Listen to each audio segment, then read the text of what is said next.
have had a terrible day, and they sit round the conference room, and they're all having a chat, and they turn to Iron Man, and Iron Man says, "Yeah, but I still look good in the suit, don't I?"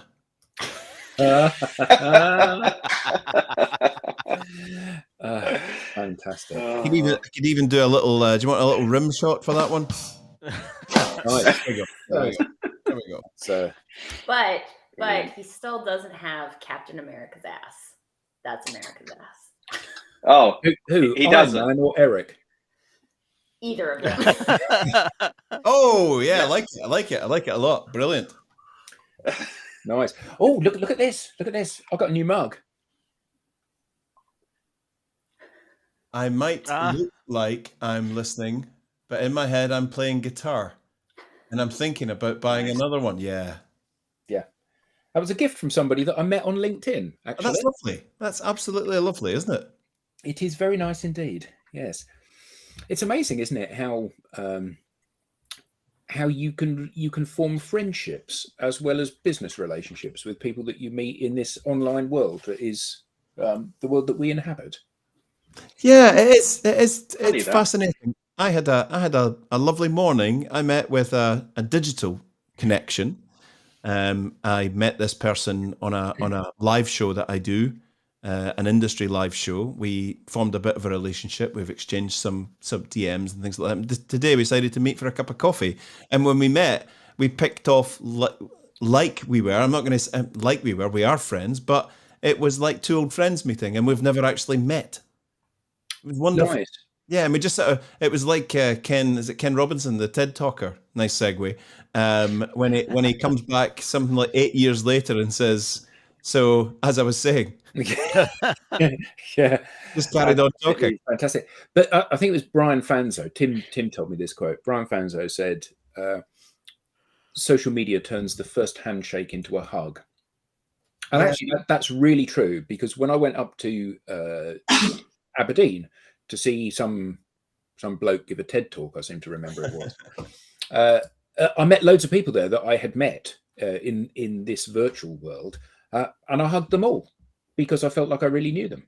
Yeah, lovely. Yeah, that's a nice comment there. It's nice to pay tribute that Dave Kay put in there. Wilco Johnson, famous member of Dr. Feelgood, and then went on to do his own work as well. Sadly passed. So there's lovely tributes on social media to him today and his guitar playing style and all of that, which he kind of invented a particular style. And yeah, nice one. Yeah, I've invented a particular style as well. It's just not one that's normally fondly remembered. Not one that's normally fondly remembered at all. At all. So, welcome to the digital download, and welcome to everybody in the audience. Good afternoon, Dave. Good afternoon, John. Good afternoon, Ross. Good afternoon, everybody else that is watching. And today, I think we're going to be a little bit more relaxed about things, aren't we? Because it's just us. We haven't got a guest today. But we are, well, maybe that makes it more highbrow rather than less highbrow. No, probably not, actually.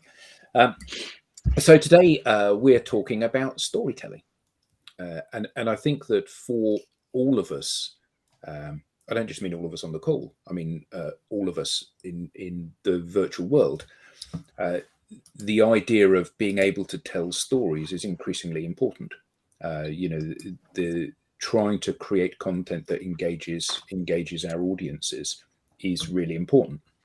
And I think that one of the things that we often forget maybe is that the people that we are connected to and the people that are consuming our content are not in the same place as us. So, we are all in our own little sphere, and it means that we don't need to tell stories amongst ourselves particularly. We can just reel out facts and we'll go, oh, that's really interesting. But the world, the internet, is awash with facts.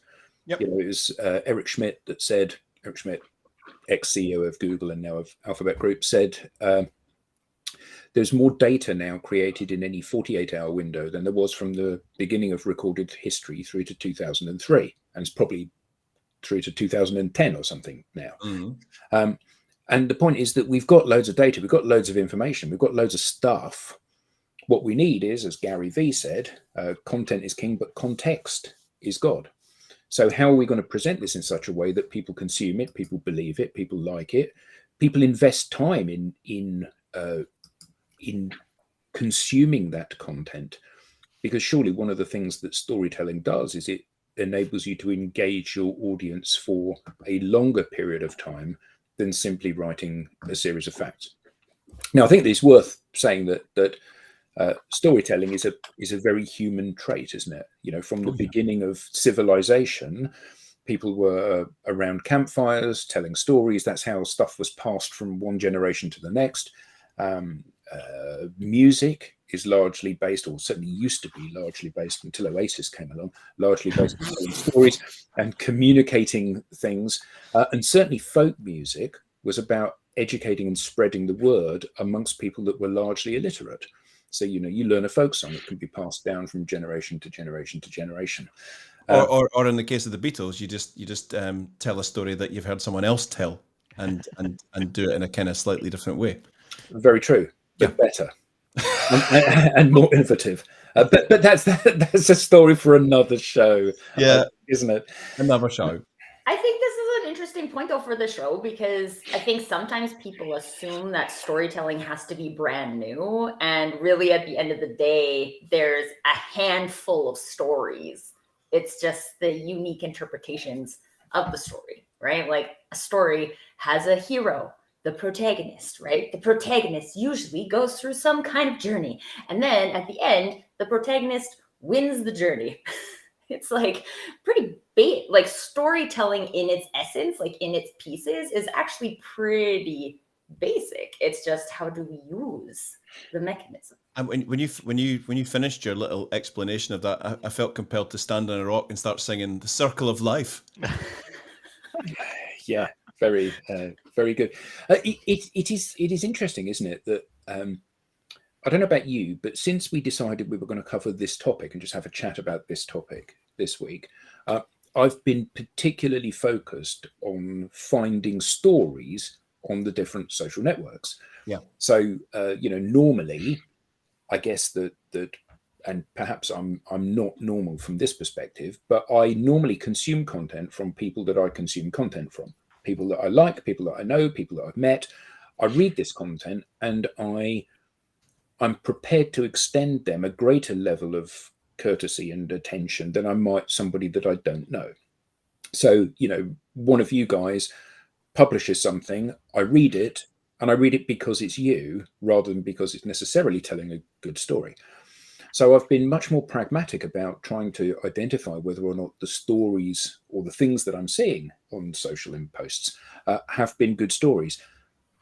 And it's amazed me how few people know how to tell a story. Correct. Absolutely amazed me. So often it is all, no, but so often it's just bland statements of fact without any supporting evidence. So, you need to do this because this is the quickest way to achieve this. Yeah. And, why, how, prove it. Why, what? Yeah, absolutely. Yeah. And there is very rarely any of that.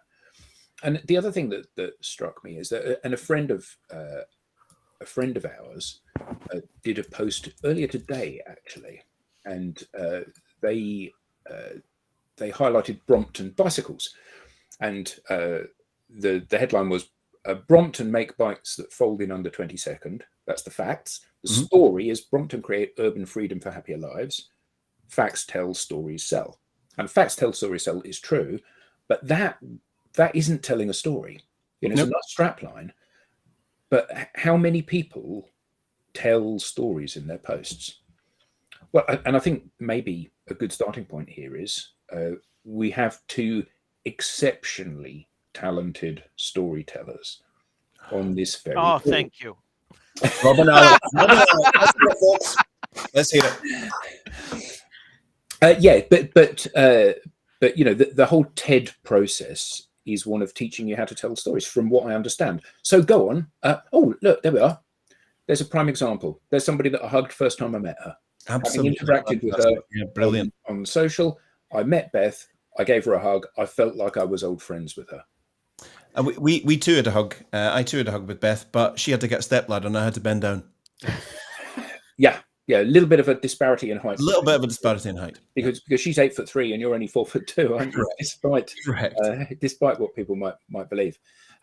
How you tell a story matters as much as the story itself, if not more. Any thoughts? Agreed. 100%. 100%. So you two TEDsters, give us a little bit of background on what you have learned about storytelling, or what aha moments you had during the process of learning to deliver a TED talk. First off, is TEDsters a thing? Because I want to put it on my LinkedIn profile. I'm a TEDster, yeah. Do it. Tracy, I think you should definitely grab this one. Sorry, I was stuck on TEDster. What's the question? So what aha moments did you have as you were going through the process of learning to be a TEDster? What aha moments when you thought, yeah, of course, I never thought about that. That people can kind of take away as things that they can start to fold into their behaviors. So it was really interesting for me because by nature, I am like an ad hoc speaker. I've been a Toastmaster for years, but I've never written a speech. I had never written a speech before I did my TED Talk. And because they make you write it out, right? So I was like, oh, okay, I'm gonna actually have to do that. And I legitimately never had done that before. Started public speaking in university, right? So the whole time I had never done that. And it was really interesting from that perspective of bang intro, right? You're trying to capture people's attention right away. You're trying to create a story that makes sense, because let's be honest, I talk on a lot of tangents as well. So sometimes it's hard for people to follow. So I had to tell a story that made sense and then leave it with a bam at the end, right? What are people taking away? And it was a lot more structured for me than I've normally done. And it was a lot more structured than I'm normally comfortable with. But what it taught me was that there is this, I don't know, when I think of storytelling, I always think of Star Wars. I don't know, I'm a nerd, what are you gonna do?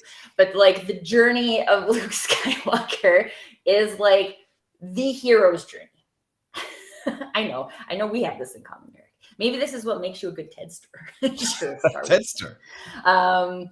But so for me, that's what I was like, okay, well, I have 14 minutes max to tell this whole story that took Star Wars 3 episodes at least to tell, right? So that was the one thing, was the structure, and how it is important to have a good structure in your story, because you want to leave people with something. But more importantly, you want to take the reader or the listener and put them in the shoes of the hero of the story. And that's the activity, right? So when you're developing this talk and you have only 14 minutes to make an impact, how are you going to take the audience and put them into the shoes of the hero? And the activity is the same with a social media post, right? It's a much shorter piece of content, of course, but how can you take somebody and put them in the shoes of the hero? So when they leave, they feel like the hero of the story, not that you're the hero of the story. So that was one thing that was really useful for me. And the other thing, those of you who know me, you know that I talk pretty fast in general. I have lots of ideas. I try to get them out of my mouth. Pacing is a thing that TED is very strict on. They're about teaching you how to pace so that you don't. I had a client once actually tell me that the Tracy train was rushing by him and he couldn't get on. And I'm like, well, story's no good if it just blows by you like a bullet train and you can't put yourself in the shoes of the hero. And so that pacing was something that I'm still not super good at, but it's a very important piece of specifically verbal storytelling so that people can be with you as you tell the story instead of feeling like they're trying to catch you. Nobody likes to feel like someone is ahead of them and they're trying to catch up. People like to feel like you're going somewhere together. And that is something that really good pacing can do. So those are probably the 2 biggest takeaways for me. So the first of those takeaways about creating a story in which the reader is the hero and they can empathize with the hero, and then they can be the star of the story. So how do you do that in your typical social media post? So you've got 250 words to write some stuff, and your boss is getting on your back about the fact that you haven't had enough views or you haven't sold enough stuff. So, it so often, too often, invariably, it defaults into some sort of either overt or covert sales pitch. It becomes once upon a time, this was the case until this happened, and then this happened, and then this happened, and this happened. So buy our stuff, and that's basically what the post turns out like for most people. So how do you not fall into that trap? What advice would you give? The number one question I think is useful to ask in this scenario is, why are we writing a post? Are we writing a post to write a post? Or are we writing a post to tell a story? Because in essence, storytelling isn't just, sure, I remember when I was in corporate and we had to have a social media post every day, and half the time people were just like taking someone else's content or someone else's quote and using that to fill the gap, right? Yep. And you're like, our intention isn't to tell a story. But in my experience, it's also very rare that people have clarity on the story they want to tell, especially from a corporate perspective, right? So we have a product, we sell a product, right? And that becomes the story we tell, because from a marketing perspective, we're bombarded with all of this information about getting views and advertising and all of these things. And we've never even tried to tell a story, right? What is the story that our product tells? Why does our product exist in the market? These types of why questions, most people aren't exploring on a day-to-day basis in the corporate work environment. And I worked in marketing. I can vouch for this, right? It's our job to market the product. Never did we talk about storytelling. We went to one story brand workshop and then used the story brand script on the homepage, and that was it, right? We checked the box, we're doing storytelling. But we're not doing storytelling because the people who were responsible for the content didn't know the story. And so I don't have a super good answer, because really what you need to do is you need to go and learn the story. And you also need to go and understand, what is your voice in the story? So as a marketing coordinator, or as a marketing manager, or as a salesperson, what is your role in the story of the business? Because once you know your story, then you can tell your story. But until you know your story, you are just going to say facts because that's what you know. Yeah. Okay. So that's really good advice. But as a pragmatist, how does somebody make that happen? By understanding the science. Right. By understanding the science. This whole stuff about storytelling in business, to some, sounds a little bit fluffy. Until you realize what we're actually talking about is fundamental, crucial science. And it's rooted, all you have to do is watch Start With Why with Simon Sinek to get a little taster of this, but then pull it through even further. We are wired as humans pretty much the same way. Our newest brains, our neocortex, right at the front, operates at the what level. That's what functions and processes rational and analytical thought and language, right? It can consume vast amounts of data and take on vast amounts of information. The limbic brains in the middle of our brain area is responsible for all of the feelings around, for feelings like trust and loyalty, and they tune into why.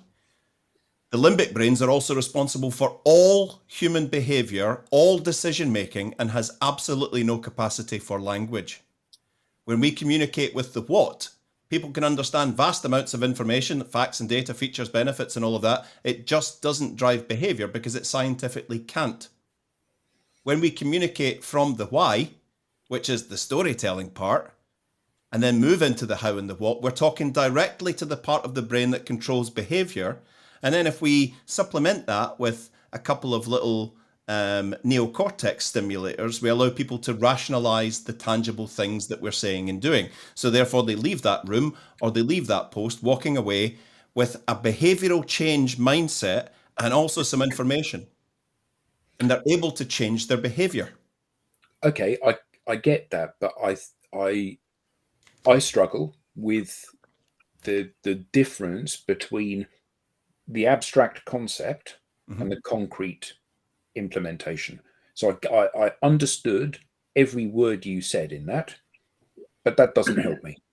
I understood exactly what you said, but I don't understand how I take that and do something with that. Let's go back to Simon Sinek once again. He famously opened one of the best well-known TED Talks by talking about why into how into what, and start with why. Back in the day when he was doing his thing, Apple were changing the world of computers, and most of the companies that sold computers at the time, he gives the great example. They say they were all saying, we make great computers, they're well designed, they're simple to use and friendly, do you want to buy one? That's how everyone in that sector communicated. We say what we have and what we do. We tell you why that's better than what you currently have, and we expect you to change behavior, but you can't. So everyone's talking about the fact that we're globally focused, innovative, technology-centered, client-focused. We're generous listeners. We are best in class. We're this, we're that, we're blah, blah, blah, blah, blah, blah, blah. Meanwhile, Apple were changing the game. They were selling computers pretty much like Gateway and everybody else at the time, just with access to exactly the same stock resources and stuff and talent pools. But their message to the world was different. Everything we do, we believe in challenging the status quo. We believe in doing things differently. The way that we do that is by making our products beautiful, simple to use and friendly. We just happen to make great computers. Do you want to buy one? Selling exactly the same thing. Company A, Gateway, we make great computers. They're well designed, simple to use. You should have one. Apple created an experience. Apple were trying to affect the limbic part of the brain by making you want to be part of that community and making you want to be part of the gang rather than just a customer. So I understand that, and I understand that with Apple, because Apple are clearly a very different company to other companies. When you pick up one of their products, it's beautifully made. It's milled from a solid lump of metal as opposed to something which is two bits of plastic that are clipped together. It's a very different product, and all of those words resonate with me. But I run an accountancy practice. Yeah. And my accountancy practice is doing, and the number of times that I have been approached on social media by accountants who say, we're an accountancy practice. We do basically all of those things that you don't want to do. So, bookkeeping and tax returns and yada, yada, yada, and all of these things. So do you want to have a talk? Well, no, because you do exactly the things that I'm already getting from somebody that I've known for 10 years. So why would I want to talk to you about them when you've just told me they're exactly the same things as them? So how do I, as an accountant, start to make use of that Simon Sinek start with why? You do what QuickBooks are doing all over the media right now. They've created something really fun and interesting, telling stories which reach out to the limbic parts of the brain of their customers by talking around the subject and around their knowledge of the pinch points and pain and all of that. And right at the end, there's a little bit, and that's what we're here for. But it's never, do you want to buy accountancy services? It's building a little community of fun and interest and a bit of entertainment around about the subject by talking about their knowledge of the kind of things that go on in the world around about what it is that they do. And then they offer a little glimpse into how life could be better, how your position and how your daily bread could be better by offering a completely different approach. They're still selling accountancy services. Adam, it's as simple as the difference between you and me.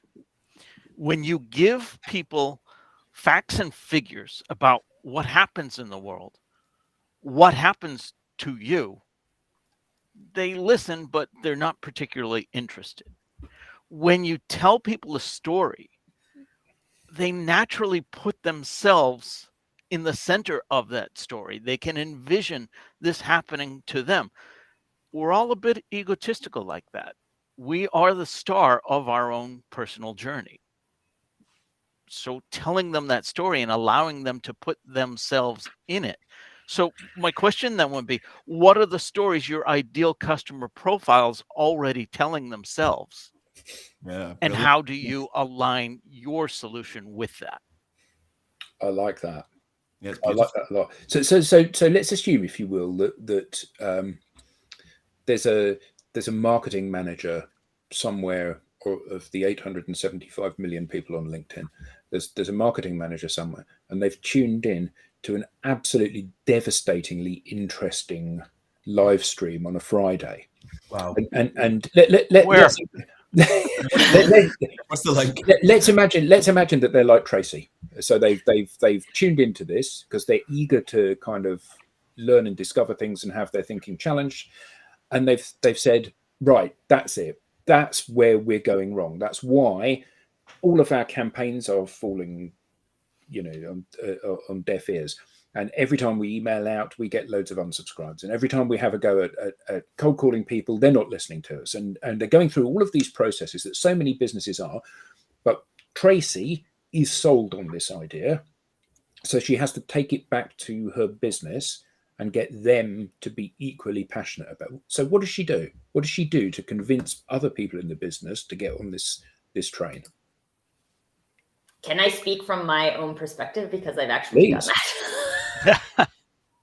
So this is what I did. Whether or not this is the right way, it's a different thing. But I went to a story brand workshop, and I was like, oh, this is so awesome, because the whole point is about like creating a story for people to go in. And I went back to the company and I did two things. One, I started writing my blog posts, because I had the freedom to write blog posts from a storytelling perspective instead, and looked at the engagement from a storytelling blog versus a heavily facts-laden blog. Very much higher engagement on the storytelling blogs, I will tell you right now. Secondly, I rewrote the homepage of the website. I didn't publish it, but I rewrote it, and I wrote it from a storytelling perspective. Like, this is my interpretation of what the company does through a story.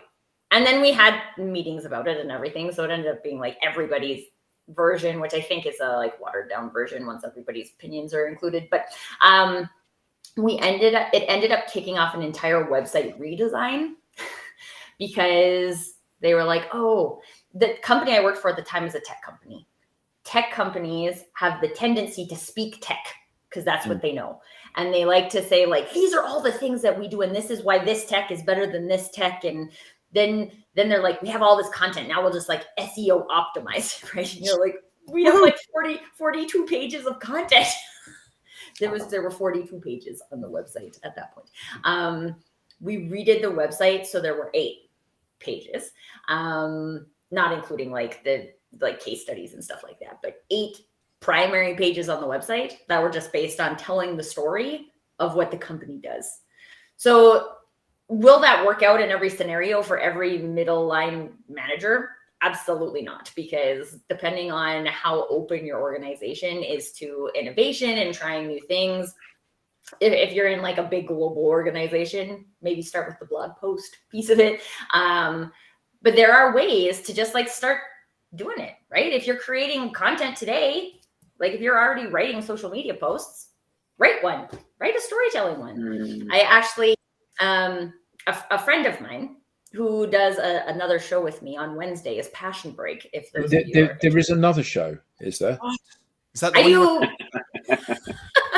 I'm on all the shows, just in case anybody's wondering. I have 3 weekly shows. Anyway, so my co-conspirator for Passion Break, Kira Day, she's currently in Costa Rica. Very rarely does she post on social media, besides the fact that we do Passion Break on Wednesdays. But yesterday was U.S. Thanksgiving, although the both of us are Canadian. But we did a topic this week about gratitude and passion. And so yesterday she posted this post of her next to this like giant tree in Costa Rica, making her look very tiny, although she is legitimately very tiny, about the conversation we had at Passion Break and what it made her start to think, right? So it's all just her perspective, right? It's just people who, like, this is just my experience of the conversation we had. And people forget that storytelling can just be your story, right? Like, it doesn't have to be something complex. It doesn't have to be something you create, right? Like, it's not like we show up here and we're writing fiction, right? you can just tell a story about how you experienced. I tell a story all the time about how I experienced my son, right? Like, oh, this really mundane thing happened today, but this is my story of it. And other people are having that experience. So those types of things, just like Rob said, what they're already experiencing, what they're already thinking, people can get in the story. It's very easy access. So this was a really. Sorry, I was going to say, this is a really interesting comment on that. So Ross's comment: how crucial is tone of voice in the storytelling process? Absolutely crucial. It's the difference between drawing your audience in and pushing them away. And it's the same for standing on a stage or writing a post. It's that tone of voice is absolutely crucial. I think one of the key sort of thunk moments that I had during, so we had a like 14 week training process and prep process to get ready for TEDx Aberdeen a couple of weeks ago. You only got 11 minutes, didn't you? So Tracy keeps going about 14 minutes. You must feel really shortchanged. Well, actually, it's the currency exchange. Well, we had 12 minutes. I went a bit over, famously a little bit over, and they're going to have to do a bit of editing. But one of the thunk moments that I had. So we worked with the brilliant guys at AB15, Bob Keeler and Derek Thompson, who took us through their business storytelling program, which was fascinating and has changed a hell of a lot about me and will change more to come. One of the things that came clear to me during this process was that I'd never really, I guess sort of tacitly I'd kind of given it some thought, but I'd never actually sat down and really absorbed this. There's a big difference between presenting and really connecting with people. So this has changed. So going through that process with Bob and Derek has really made me think about, and actually it works digitally, it works in content, and it works on a stage. Are you presenting? Now, at some points in our lives, we've all had to stand up and present. Hi, everyone. Thanks for coming. I've got a few slides. It's a health and safety thing. We're changing the colour of the fire extinguishers. They're going from green to red. No longer use the green ones. Use the red ones. Just transferring information, just presenting. John or Joanne's going to give you out some forms to sign. They need to be in by Tuesday. Thanks very much. Any questions, give me a call. 5 slides, presented, done. You're not really looking to make a super deep connection. You're just trying to exchange information and get that out there. So going from that mindset to, that's fine, do I need to present or do I need to connect, is a fundamental building block for change. If you need to connect with people, if you need to get inside people's heads to the point where you're going to change behaviors, you need to think about connecting. And that's where much deeper thought and skill comes into this. You need to think about meeting people where they are and bringing them along on a journey. To truly connect with people, you need to understand, first off, it's exactly what Tracy said earlier on. What am I trying to achieve? Who am I trying to connect to? What do I want to connect with them on? What level do I want to connect with them on? What do I want them to experience in this? And writing this all down. So this is all the part of the journey and the training that we got was, what do you want people to experience on this? One of the beautiful things that the guys at AB15 showed us, I'd never heard of it before, was Plutchik's emotional wheel. Super, super helpful. Plutchik's emotional wheel.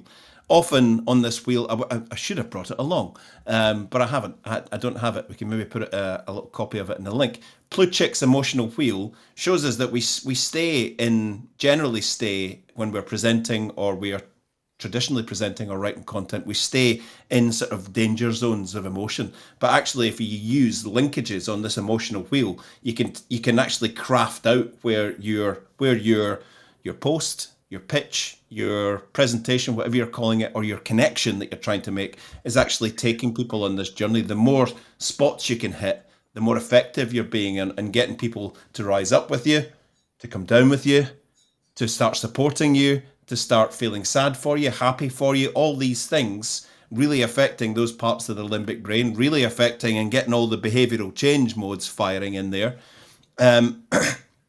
So I had a couple of Bob used to keep saying to us, don't tell us, show us. Don't tell us, show us. Now, even that's pulling through to content. For me, that's become really helpful. Okay, I get what you're saying. Don't tell us, show us. Maybe I can show a small video at this point. Perfect. Or I can show a picture.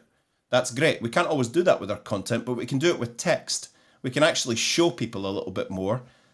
rather than just telling and just saying, this is great, you should buy it. You can actually show it and demonstrate it through text, through an example, something that they're going to be able to relate to. Oh, look at that. Plutchik's wheel.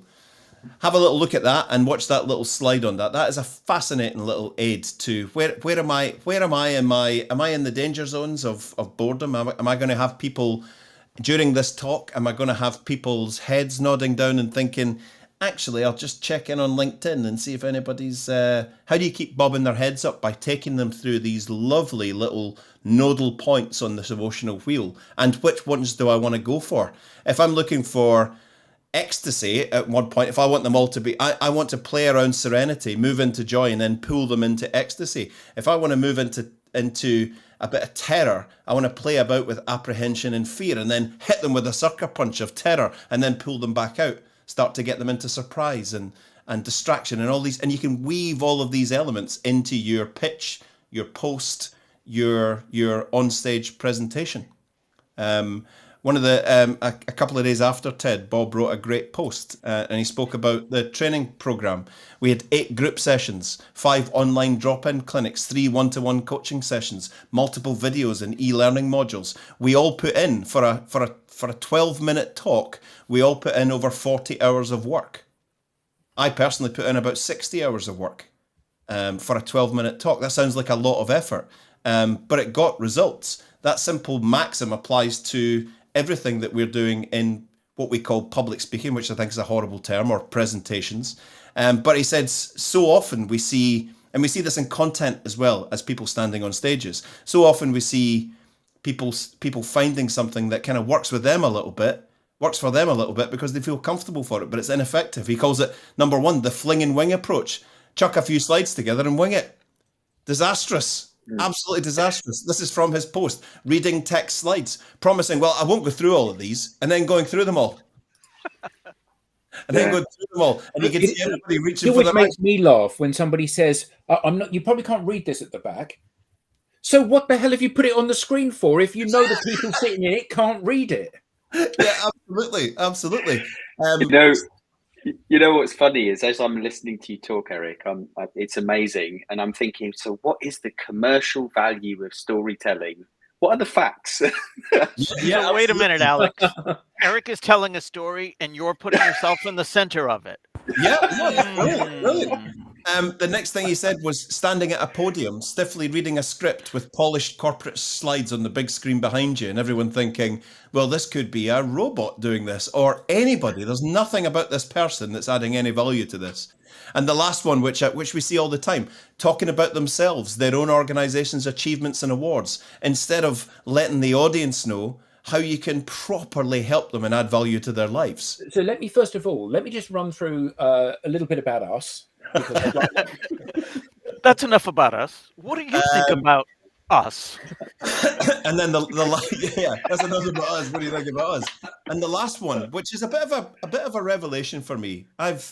Throughout my life, I've thought I'm pretty confident on the stage, and I kind of cringed when I heard him talk about this, and when he put it in his post, because everything's changed for me now on this. Over 50 hours of work, I reckon, for a 12-minute presentation that we all put into that. I've been guilty of thinking, I like being on stage. I'm a bit cocky. I'm not going to bother rehearsing because I'm just going to wing it. I'm just going to wing it. I know what I'm talking about. So there's no structure there. There's no flow that Tracy talked about. There's no context. There's no turning point. There's no resolution. There's no call to action. There's just a big, bold, brassy person standing on the stage, just going off on tangents, and everyone going, "What is going on here?" I'm intrigued, and it's quite entertaining, but I'm taking nothing from this. And we see this in content. We see it in presentations. The fling and wing approach I've seen many times in my life, chucking a few slides together and just going to wing it. One of the funniest, and it's there you go. It stuck with me today. Was a very, very droll and dry Scottish projects director standing up to talk about a huge project in Brazil, and he was the project director of this, a multi-billion-dollar project, and he was presenting it at a kickoff meeting. And Neil stood up and he spoke very much like that throughout the entire thing. This is a picture of the project. This is a picture of the vessel. This is us at a client office. This is the office that we set up. So we went over there, and this has stuck with me for life. I find it incredibly funny. It was the first time I'd seen someone do something with this confidence at a presentation. Was he a great presenter? No, but he did something great during it. He said, so we got over there, we set up the office, we hired some staff, and I'm just going to show you what happened. And the next slide, he's flicked to a blank slide, and he just stared at the audience for a good 20 seconds. Which is a lifetime, isn't it, in that situation? A lifetime. And he went, that's right. Everybody's thinking, is the slide broken? Has he lost his place? And he went, that's right. What happened was absolutely nothing. Nothing happened for 6 months. And I thought, there you go. There's a guy who's just been asked to give a presentation, but he's done something. I mean, that was probably 15 years ago, and I still remember that today. I still remember that little point.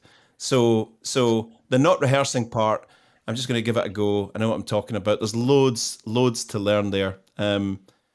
For me, just to close off on your initial question, what learning?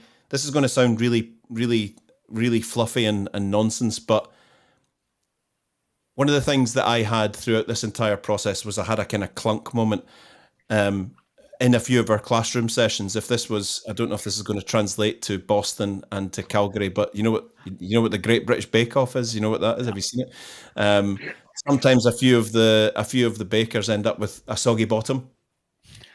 It's got a soggy bottom, or it's overbaked. A few of my homework sessions where I went in to present my homework, a few of them got a soggy bottom, got a dry hand clap. But one of the revelations that I had, which has changed everything about me, was stop trying to do this in a way that's trying to have pizzazz or have flair that you think other people want to see you do. Just feel it. Just feel this. Just take a deep breath. Have a think about what you're trying to get across. How can I put this across in an authentic way? So at that point, I decided, and I told our curators, Derek, on a one-to-one call, I've had a revelation. I don't want to be a TED talker. I'm getting swept away, and I'm becoming someone else in this process. I'm watching TED Talks, and I'm thinking, oh, that's a good thing to do. I'll do that. When actually, I just want to walk out there, take a deep breath, and go, this is it. So as I was saying, I want you, if you meet me in the street or you see me on a live, like the digital download, to see the same person on that stage.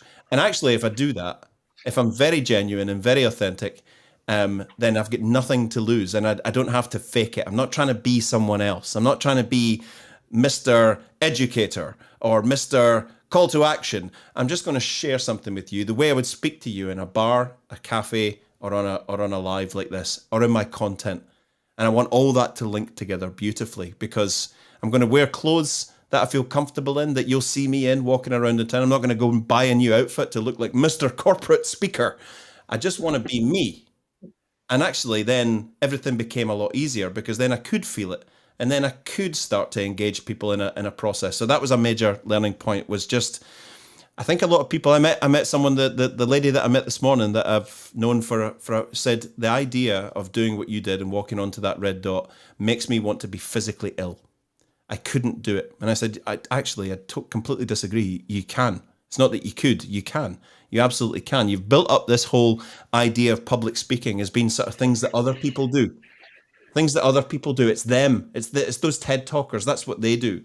When actually, you've built up so many fear walls around this, and you've created them all yourself. What if people don't like what I say? What if people don't like the way that I stand? What if I fluff my lines? What if I blah, blah, blah? Because you're trying to be, you've seen great talks. You've seen Steve Jobs. You've seen, I don't know if Elon Musk's great, but you've seen the big kickoff meetings. You've seen TED Talks, and you say, oh, those people are really good. Those people have had training and they've had help. And I fundamentally believe that there's a Teddy type talk in everyone, with a bit of support and a bit of guidance to help them through that journey. So what you're saying is brilliant, but it's easier said than done. How do you break down those walls that you've built up, probably over many years in some cases? I think one of the foundation blocks of how breaking down those walls that you've built up is just exactly what we talk about with our clients. It's getting a process in place and actually understanding the biology, understanding the mechanics, the devices that you can use that are going to make you more comfortable as a speaker and are going to make more people more comfortable with you as a speaker. So information is power, right? So if you understand how all this works and you understand at this point, if I do this, then there's a sort of biological, psychological tenet there. If I use little devices, I can't remember is it triordials or triples? If I use little triples, if I stand here and say, first of all, we could go over there, or we could go over there, but then we could centralize and do it right here. There's a big difference in doing what is happening here. There's a big difference. Jupiter. There's a big difference. Yes, you're right. It is Jupiter. Now we also have Mercury. There's a big difference between doing that and saying we could go over here, or we could go over here, but we could centralize and do it right here. Tone of voice, hand movements, being comfortable, knowing that I learned loads about body language and stagecraft. And when you know these points, they make you more comfortable as a speaker because you're not going out there to wing it. You're not going out there to just give it a go and see what happens. You're going out, and this is a horrible thing to say. You're going out there with someone who's now got a bit of expertise in how this works. So you feel far more comfortable and you've smashed through most of those walls because you're not going out there to wing it to see what happens. You're going out there, little things, body language. I learned about the influence zone. The influence zone. Someone standing with their hands by their side doing their thing or with their hands crossed down around the groin area is far less perceived as an influencer or someone who has influence or authority than someone who comes out, opens up their shoulders a little bit and holds their hands just above the belly button. Psychologically, that person is more in charge. And if you keep your hands above the belly button while you're doing it and keep your shoulders back and then emphasize certain words with a little hand movement out to the left, a little hand movement out to the right. If you're using these little triples, more, better, faster, and emphasizing them with hand points. Again, that's the word. A tricolon. He has been listening along the way. We didn't say anything bad then, isn't it? It's his fault. Yes, he caused all of this. So in answer to that, how do you get someone to the point where they are not terrified about all those walls? Great question, Alex. And I think a huge part of it is to understand the process, understand the devices that you can use, and have a framework that you can use to apply to anything, your content, a stage talk, or a pitch, or whatever it might be. Thank you, Derek. The gaffer is in the room. Can I add one other thing there too? Because a lot of times it's hard to just make the switch. So like Adam was talking about at the beginning, if I'm going to go from posting corporate brochureware today to storytelling tomorrow, what are the things that I can do? And I don't think any of us have done that. Right. So instead of assuming that we can do that, it's about taking little steps. Right. I remember I've done a lot of Dale Carnegie training. Right. And they make you do homework. Right.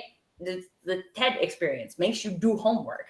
Yep. And unless most of us aren't just going to sit around by ourselves and do homework that nobody assigned for us. No. Right. No. And so if having those, and you can create them for yourself, but really having those external forces that are like, okay, now try this. This is why people do 30-day video challenges and things like that as well, right? Because it's someone else holding you accountable to trying a thing.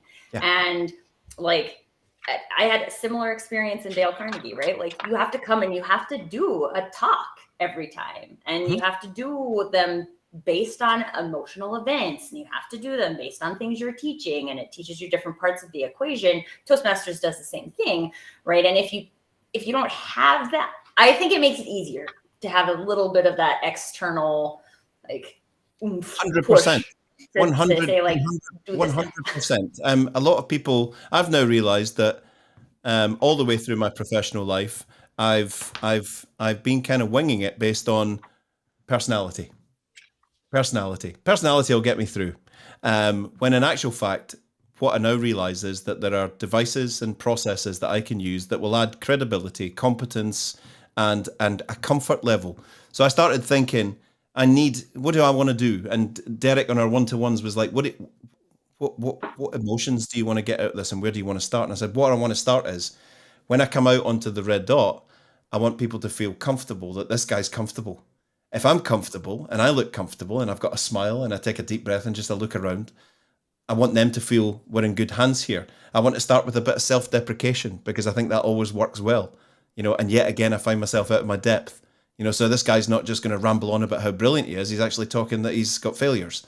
And then I'm going to build from there. I want to take them through a journey of tragedy and loss. I want to take them through adventure.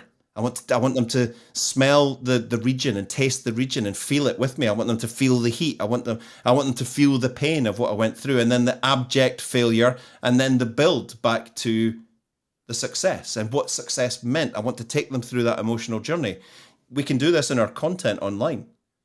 We can do this in our videos. On that point. So your content has a beginning, a middle, and an end. Yep. So how can somebody break their content down so that it doesn't just become a bear, a little bit of a stream of consciousness? I bumped into Eric today, and you never guess what? He was wearing a red shirt, and he was wearing a red shirt last time I saw him. And actually, it was wearing his boots last time I saw him, because he was wearing red boots as well. And he was on a red dot, so everything was a bit red. The end.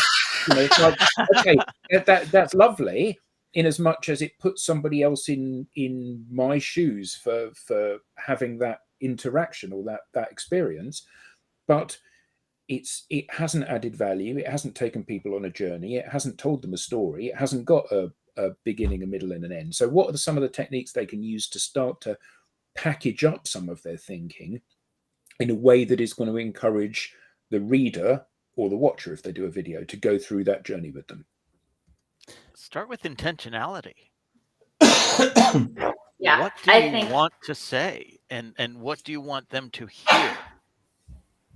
Go ahead, Trish. I always go by this formula, and I don't know where I heard it. It's not my own formula, but like, tell them what you're going to tell them, and then tell them what you told them. Journalism 101. And it doesn't and here's the thing about social media too, in particular, right? Like, people do scroll, right?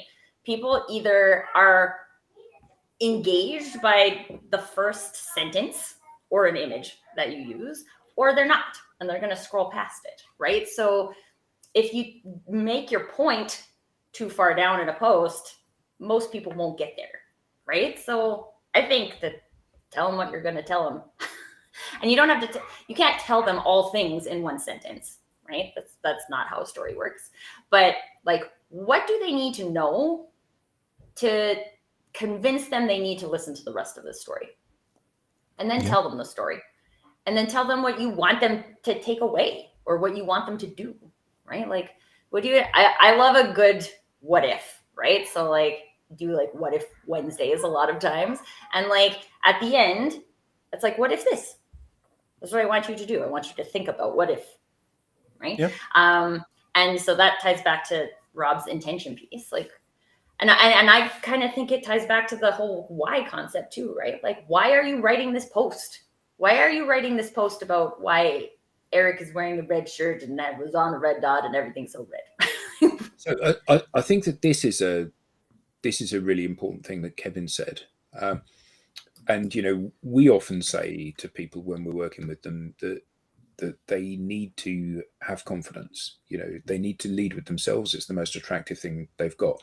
And one of the things that I've noticed, and you may have noticed this, or maybe it's not true, but I have noticed that some of the people that seem to be being pushed as content creators stroke influencers are becoming increasingly formulaic with their content. Yeah. And as a result of that, the content is getting progressively less engagement from the audience than it used to get.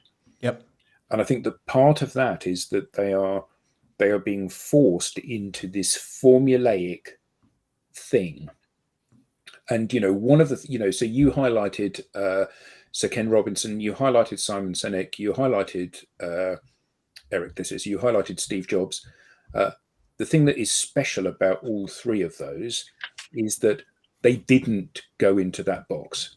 What they did was they had a very different way of doing it. So Steve Jobs and his, and one more thing, for the big reveal, or when he was addressing Stanford at the commencement speech, where he literally wrote it the night before, because the guy that was going to write it for him kept saying, I'll write it for you. And then he said, no, you need to write it yourself. You're the one they want to hear, not me. And he did that the night before. And Simon Sinek, with his flow chart, where his flip chart, where he's getting so animated and he's drawing these lines on it, and he's going, an arrow here and there. And it's the themness. You got to see the most authentic snippet of who they were, didn't you, in those talks? Yeah, they dropped the guard, they dropped the corporate nonsense, they dropped the feeling that I need to give a great talk here. They just went out there. I have to preface this by saying that their version of themselves was worth listening to, and I mean that with love and tenderness. That just telling people to be themselves isn't always the answer. No. It just so happened that lots of people who've done great work in public, who went out there and were themselves, their version of themselves was actually worth listening to. That's not going to work for everyone. I'm not sure that I agree with that. I mean, being yourself is fantastic the whole time, right? But that doesn't necessarily mean that everybody just being themselves can just jump on a stage and just give a brilliant talk. No, it isn't. And what it doesn't mean is that everybody will love you, because not everybody loves you in real life. And if you're authentic in your posts and your talks, not everybody's going to love you there as well. But actually, therein lies the beauty of this. Yeah. If you say to somebody, I'm really good at these things, but I'm really crap at these things. So if these are what you want, I ain't your man. Now that's lovely, because actually, what future is there for you to have any sort of relationship, either business or romantic, or friendship, with somebody who values the things that you are not good at? Whereas if you can find somebody that says, yeah, those things that you're rubbish at, I don't care. They don't matter to me. These are what matter to me. That's perfect for a business relationship. It's perfect for a partnership, because you want somebody that says, well, those things that you're good at, I hate those. These bits that you hate, I love. Great. Well, there's no argument about who's going to do what in this relationship. And those people are out there. The clients are out there that say, I'm buying you for this little niche here. And that kind of forthrightness of being the most authentic who you are, the good and the bad, the little peculiarities that we all have, leading with those draws to you people that value the things that you're good at and you like. I think this is true. And one of the things that I also, storytelling doesn't have to be standing on a TED stage, right? Exactly. Not everyone is going to stand on a TED stage, and not everybody wants to stand on a TED stage. It was actually really interesting for me, because one of the things that I have learned in my journey through public speaking is that I don't like being at the front of the stage like I'm the one everyone should listen to. I like being in a conversation, right? So and that's my preference. That's not everybody's preference, but everybody has a different preference. So using the power of storytelling isn't about trying to get someone to do something on social media or about being on a TED stage. There's a power in telling a story that gives people access to your experience, which is the door that allows them to step into that experience. So whether it's you meeting someone at a coffee shop and having a random conversation, or it's a social media post, or it's a TED talk, or it's in a client presentation because your client really needs to understand this, right? The power of storytelling is the same power. It's the same power I have in convincing my son to eat vegetables, right? There's no end to the value that storytelling has. And so all of us, everybody in the chat today, all of us on this call, everybody who's listening to this on a replay has a different way they are going to storytell. All of the pieces that we were talking about, the strategies, the formulas, those things, yes, they exist, and there's a way for you to do that in your way. And when you can find your way, that's when storytelling will become powerful for you. And that is an exploration, right? If you're not using storytelling today, there's some things you can try. And I just encourage everyone to try them. I think that's the mic drop moment. Yeah, I was just thinking that. Yeah. Absolutely. As Kevin said, it's not all about TED Talks. It's not all about posting. It's meeting someone in a coffee shop. It's about pitching an idea to an investor or a new client. It's about everything. It's about how we are communicating ourselves out in our business and our domestic lives. And next week, it'd be great to hear Tracy's story about how she can actually get her son to eat his vegetables. Yeah, because your kids are like in their like pushing their 30s, and you still can do that. Yeah. Well, let's be honest, it's specific vegetables, but the kid does eat vegetables, so I'll take it as a win. Very good. That was a lovely hour. It was. So thank you to everybody for your questions. What fantastic interaction from the audience this week. Absolutely brilliant. Oh, it was lovely. Yeah, And fantastic. Thank you from everybody on the panel. We haven't introduced ourselves. We don't need to introduce ourselves. Everyone knows who we are because we're here every bleeding week, aren't we?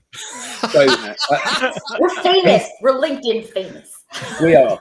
So everybody, thank you all very much indeed.